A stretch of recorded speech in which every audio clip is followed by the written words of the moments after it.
ሰላም ወደ አድማጮቻችን አዳዲስ የዝውውር መረጃዎችን ይዘን መጥተናል። ቸልሲን የሚመለከቱ ናቸው። ቸልሲ በዝውውር መስኮቱ እንግዲህ የክለቦች የዓለም ዋንጫ ስላለበት ጠንከር ብሎ እየተንቀሳቀሰ ይገኛል። ማይክ ሚኞል የሚመለከት ነው። ይህ ፈረንሳዊ ግብ ጠባቂ ቸልሲ እንዲሁም ደግሞ ኤሲ ሚላን መካከል ከባድ የሆነ ክርክርን ፈጥረዋል። ምክንያቱም ቸልሲ ከ10 ሚሊዮን ፓውንድ እስከ 20 ሚሊዮን ፓውንድ በመካከሉ ነው መክፈል የሚፈልገው። ኤሲ ሚላን ደግሞ 25 ሚሊዮን ፓውንዱን ይጠብቃል።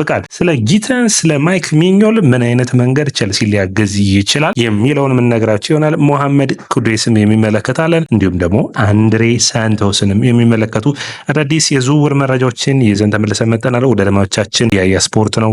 ላይክ፣ ሼር፣ ኮሜንት፣ ሰብስክራይብ ማድረጋችሁን አትርሱ። ከኢትዮጵያ ውጭ ያላችሁ ከሆናችሁ ደግሞ ያያ ስፖርትን ጆይን በማድረግ ያያ ስፖርት ቤተሰብ ይሁኑ። የመጀመሪያው መረጃችን የሚሆነው እንግዲህ ጀርሚን ጊተንስን የሚመለከት ነው። ጀርሚን ጊተንስ እንግዲህ ቸልሲዎች ትልቅ ከሚጠብቋቸው ተጫዋቾች ውስጥ አንዱ ነው። ትናንት እንዳወራ ነው ይህ ተጫዋች እንግዲህ ከጆን ሺልድ እና ከጀደን ሳንቾ ጋር ተመሳሳይ ኤጀንት አለው። ቸልሲ የመጀመሪያውን ጥያቄ 30 ሚሊዮን ፓውንዱን ይዞ ወደ ዶርትመንድ ቤት ጥያቄውን አቀርቧል። ይህ ተጫዋች እንግዲህ በጥር ዝውውር መስኮት 100 ሚሊዮን ፓውንድ ነበር፣ ከዛ 80፣ ባለፉት 6 ወራት ዋጋው ግን 50 ነበር። አሁን ደግሞ እንግዲህ ወደ 30 ሚሊዮን ፓውንድ ቸልሲ የመጀመሪያውን ጥያቄ አቅርቧል። ጭማሪዎችም ይኖሩታል። 45 ሚሊዮን ፓውንድ ቸልሲ የሚስማሙ ይመስላል። በተለይ ሳንቾ የሚተካ ይሆናል በዚህ ስብስብ ውስጥ። ቸልሲዎች ከዚህ በፊት በጆቫኒ ኩንዳን 50 ሚሊዮን ፓውንድ አወጣው እንዳስፈረሙት የሚታወስ ነው። ስለዚህ ሁለቱ ቀጣዩ የቸልሲ ሁለቱን የመስመር ቦታዎች የሚሸፍኑ ተጫዋቾች ይሆናሉ ተብሎ ይታሰባል። ፍጥነቱ ከሳንቾ የተሻለ ያደርገዋል። ከዛ ውጭ ደግሞ ሹት ማድረግ መፈለጉ ከሳንቾ የተለየ ያደርገዋል። ነገር ግን ገና ብዙ ነገር መስተካከል የሚጠበቅበት ታዳጊ ተጫዋች መሆኑን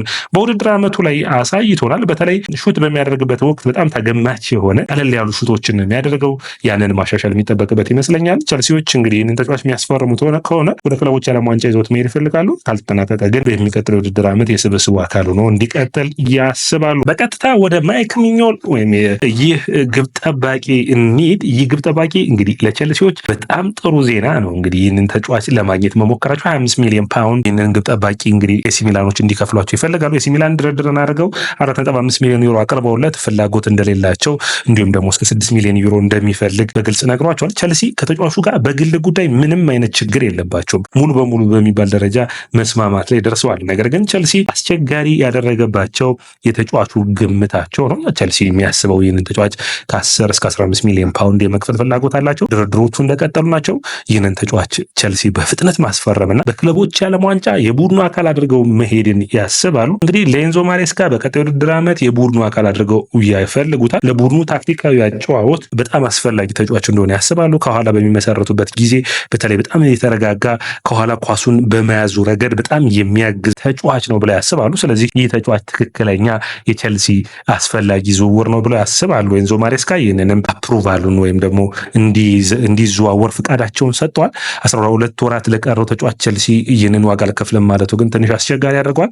29 ዓመቱ ላይ ይገኛል። ለግብ ጠባቂ 29 ዓመት ትልቅ ነው የሚባል አይደለም። ስለዚህ 35 ዓመት ድረስ ማገዝ የሚችል ነው። ከዛ ውጭ በቸልሲ ታዳጊዎቹ እነ ሶሊና፣ ማይክ ፔንደርስ አሉ። ስለዚህ እስከዛ ጊዜ ድረስ ማቆያ የሚሆን ነው። በተለይ ደግሞ በቡድን አመራሩ በኩል የሚያግዝ ነው። ከዛ ውጭ ኤድዋርዶ ሜንዲ የቀድሞ የቸልሲ ግብ ጠባቂ እንግዲህ በሳውዲ ሊግ እየተጫወተ ይገኛል። በተለይ በዚህ ውድድር ዓመት ግን የመሰለፍ ዕድልን እያገኘ አይደለም እና ከማን ክለቦች ጋር ተነጋግራል ተብሎ ሲጠየቅ ሞናኮንና እንዲሁም ኤሲ ሚላንን አነሳ። ይህንን ስታዩ ኤሲ ሚላን አለ ቸልሲ ማይክ ሚኞልን ለማስፈረም ጥረት እያደረገ ስለሆነ አለ። ስለዚህ የቸልሲ ጥያቄ ቸልሲ ንግግሮች ይፋዊ የሆኑ እንደሆኑ ኤድዋርዶ ሜንዲ እንደተተኪ እንደሚያስቡት ይታያል። ኤሲ ሚላኖች ፔትሮቪችንም ሚላንኮቪችንም ይፈልጋሉ። እንግዲህ ከሁለቱ አንዱ ግብ ጠባቂ ኤድዋርዶ ሜንዲንም ጨምሮ ለማስፈረም ጥረትን ያደርጋሉ። እንግዲህ ይህ ተጫዋች ማይክ ሚኞል የሚመጣ ከሆነ ቸልሲን በኳስ ስርጭቱ በኩል ከኋላ ሲመሰርት በጣም የሚያግዝ ይሆናል።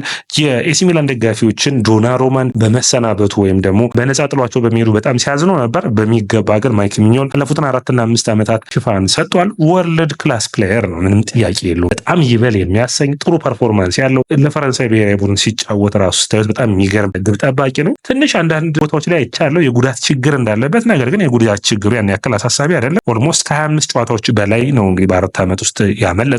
ይህ እንግዲህ የሚጠበቅ ነው። ከዛ ውጭ ቸልሲ ሁለተኛ ግብ ጠባቂያቸውን ደግሞ በተቀሩት ጨዋታዎች ላይ የማሰለፍ ሀሳቡ ይኖራቸዋል። ከዛ ውጭ እንግዲህ ቸልሲ ይህ ተጫዋች ዋንጫዎችን ካላሸነፈ ያለው ረሃብ ቡድኑን የመምራት ፍላጎቱ ለቸልሲ በጣም አስፈላጊ የሚያደርገው ነው። አንድ ቁጥራዊ መረጃ ግን ልንገራችሁ። ያው ሳንቼዝ በፕሪሚየር ሊጉ ቁጥሮችን በማስቀረት እንደ በረኛ ሆኖ በሹት ስቶፕ በማድረግ ረገድ ኳሶችን በማስጣሉና ኳሶችን እንደ በረኛ በማስቆም ረገድ በጣም ጥሩ ከሚባሉ ግብ ጠባቂዎች ውስጥ አንዱ ነው። ነገር ግን ባለፉት 4 ዓመታት ማይክ ሚኞል የተሳሳታቸው ኳሶች በሱ ስህተት ኤሲ ሚላን ጎል የተቆጠረበት ብዛት 4 ብቻ።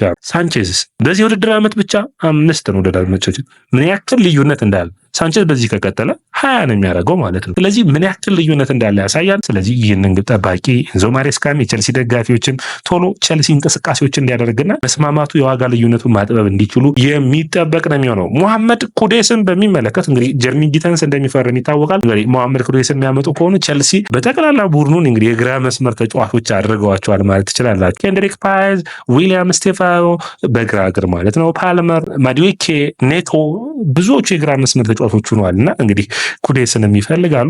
በሐምሌ ወር ለ10 ቀናት የ85 ሚሊዮን ፓውንድ የመልቀቂያ አንቀጹ ክፍት የሚሆን ይሆናል። ነገር ግን ለቸልሲ አስቸጋሪ የሚያደርገው ይሆናል። ምክንያቱም ሁሉም ቡድኖች ኩዴስን አይተው 85 ሚሊዮን ፓውንድ መክፈል የሚፈልጉ አይደሉም። ምክንያቱም ይህ ተጫዋች ባለፉት 41 ጨዋታዎች ምንም እንኳን አሰልጣኝ ለውጦች ቢኖሩም ከሎፔቴጊ ወደ ፖተር ያለው ለውጥ ቢኖር በ41 ጨዋታዎች 6 ጎልና 4 አሲስት ብቻ ነው ማድረግ የቻለው። አምና 8 ጎሎችን ማስቆጠር የቻለው። በእንግሊዝ ፕሪሚየር ሊግ ላይ ተፎካካሪ የሆኑ ጎሎችን ማስቆጠር ላይ እንግዲህ ችግሮች እየታዩበት ይገኛሉ ሞሐመድ ኩዴስ። ነገር ግን አንድ ለየት ያለ ነገር ለቸልሲ የሚሰጠው ነገር ይኖራል። ያ ምንድነው ካላችሁ በተሳካ ድሪብል በማድረግ በእንግሊዝ ፕሪሚየር ሊግ ዶኩ ነው አንደኛ።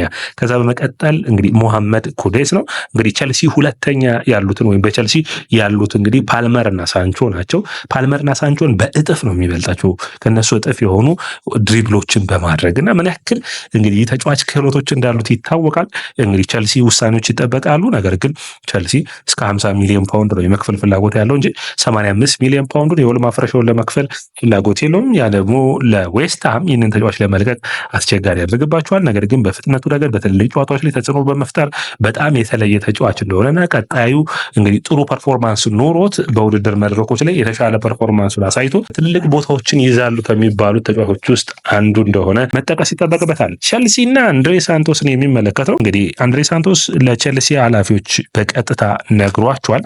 ይህም ምንድን ነው ካላችሁኝ በቀጣይ ውድድር ዓመት የቸልሲ ቡድን የስብስብ አባል ሆኜ ምርጥ ፐርፎርማንሱን ማሳየት ይፈልጋል። ነገር ግን አንድ ነገርን ጥያቄ ውስጥ አስገብቶላችኋል። ያም ምንድን ነው ካላችሁኝ በድርድሮቹና በሚገባ እየሰሩ ይገኛሉ። ነገር ግን አንድሬ ሳንቶስ በቦታው እና በሂደቶቹ መካከል ለመጫወት ቋሚ 11 ውስጥ ሆኖ የቸልሲ የስብስቡ አካል መሆን ብቻ ሳይሆን የ2026 የዓለም ዋንጫ አባል መሆንን ያስባል። ስለዚህ ምን ያክል የመጫወቻ ጊዜ እንደሚያገኝ የቸልሲን ኃላፊዎች እየጠየቀ ይገኛል። የተረጋገጠለት ከሆነ ግን ወደ ቸልሲ ለመምጣት በቸልሲ ቤት ለመጫወት ፍላጎት እንዳለው በግልጽ ተናግሯል። ሰላም ውድ አድማጮቻችን፣ ይህ ያያ ስፖርት ነው። ላይክ፣ ሼር፣ ኮሜንት፣ ሰብስክራይብ ማድረጋችሁን አትርሱ። እናንተ ላይክ፣ ሼር፣ ኮሜንት፣ ሰብስክራይብ ሰዎቹ ጋር እንድንደርስ ያግዛል።